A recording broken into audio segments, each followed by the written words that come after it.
Haijalishi mameuka na dini yako, dini haiwezi okoa mtu, lakini Yesu peke yake amekuja kutafuta na kuokoa kilichopotea.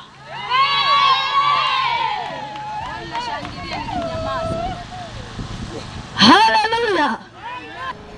Amua kuchukua nafasi nzuri ya kuja kwa Yesu. Hapa ndipo inaitwa madhabahu ya urejesho. Utarejeshwa kutoka huko ulikofunga. Utarejeshewa afya yako iliyoibiwa.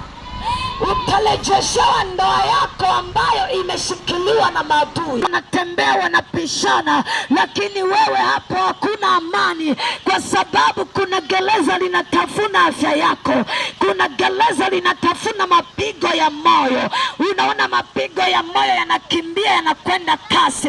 Kumbe kuna gereza linatafuna huo moyo wako. Hata kama umekaa na jirani yako pale, lakini wewe unaona tumbo linasugua.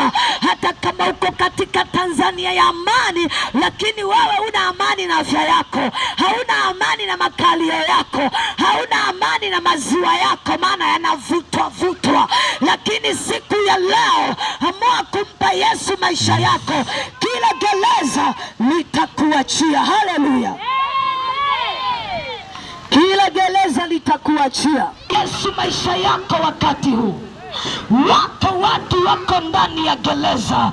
Akamami, unanisikia jioni ya leo, kuna gereza linalosumbua afya yako. Kuna gereza linalosumbua ndoa yako. Liko gereza linalosumbua tumbo lako.